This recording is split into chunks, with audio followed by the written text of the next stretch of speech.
Disney Adventure Stories 101 Dalmatians Lucky's Busy Afternoon by the Disney Book Group. Perdita and Pongo looked over at their puppies who were curled up together in a sleeping basket. The two Dalmatians were going to a neighborhood party with their human pets, Roger and Anita.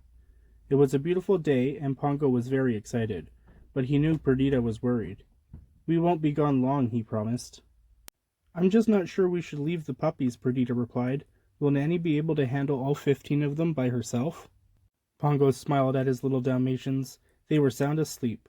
"What could possibly go wrong?" he asked. "The puppies are napping. Besides, Nanny can handle anything." Perdita nodded and followed Pongo outside. "He's right," she told herself firmly. "The puppies will be absolutely fine. They'll probably just sleep all afternoon." Before long, Rolly's paw hit Pepper's ear and woke him up. Then Patch nudged Lucky, and a few minutes later all 15 puppies were awake. They yawned and stretched. The smell of fresh summer air made them want to go outside. "Let's get Nanny to take us for a walk," Lucky said to the other puppies. "That'd be fine," cried Patch. "Yeah, good idea," Rolly added. A couple of the puppies grabbed a leash that was next to the basket. Then they all yiped as loud as they could and waited for Nanny to come over. When Nanny heard the puppies barking, she went to see them right away. "Oh dear," she said as she looked into their big, hopeful eyes. "You look like you want to go outside." The puppies scampered out of the blanket, and Nanny scooped them up. "I don't think Pongo and Perdita would mind if we went for a walk," she said. Soon Nanny and the Dalmatians were on their way. "Let's go to the playground," Nanny said. "It's the perfect spot for pups to play." When they got there, Nanny unhooked the puppies' leashes.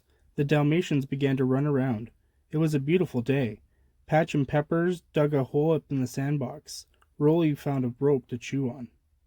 Lucky spotted a pretty butterfly. He got ready to pounce, but the butterfly flew up on top of the slide. Lucky ran up the steps, hoping to catch the beautiful creature. It flew to a nearby wall, so Lucky jumped from the slide and landed next to it. As the butterfly flew away again, Lucky barked at it. "Woof, woof!" His brothers and sisters didn't hear him because they were busy playing. They were so busy, in fact, that they didn't notice when Lucky jumped down to the other side of the wall. But Lucky didn't land on the ground. He had jumped onto the back of a fire truck.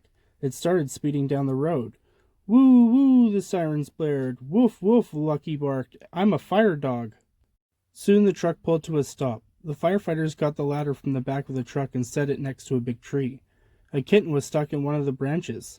Lucky barked at it to come down, but it didn't understand.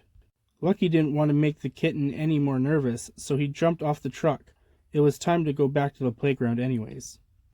On his way back, Lucky saw a little girl with curly red hair pushing a doll carriage. "A puppy," she exclaimed. She reached down and picked him up. "You can be my new dolly," she said. Then she tied a bonnet to Lucky's head and dropped him into the carriage. "I'm going to keep you forever."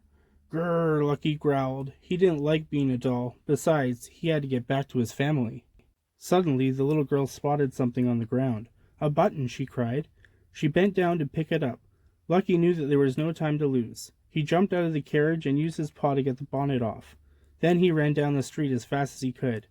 At the end of the block, Lucky cocked his ears and listened. He could hear barking. He raced across the street. Beep, beep, a horn honked at him. He jumped back, and a car went roaring by, right through a mud puddle. Dirty water splashed all over Lucky, but he ran on. When he finally made it to the playground, he was out of breath. Inside the playground, Nanny was trying to count the puppies, but they wouldn't stay in one place. "Oh, I give up," she said finally. "Woof, woof," Lucky barked as he scratched eagerly at the gate. Nanny looked up. "Why, hello, little pup," she said as Lucky wagged his tail. "Too bad you can't come with us, but you're not a Dalmatian. You should go find your own family. I'm sure they're worried about you." Lucky was confused, but then he caught a sight of his reflection in a nearby puddle. He was covered with dirt.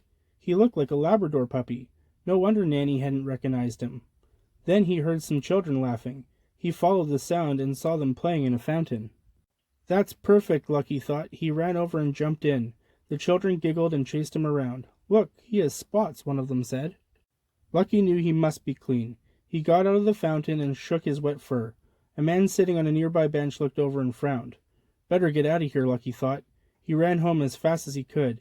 Nanny was outside of the house unhooking his brothers and sisters' leashes.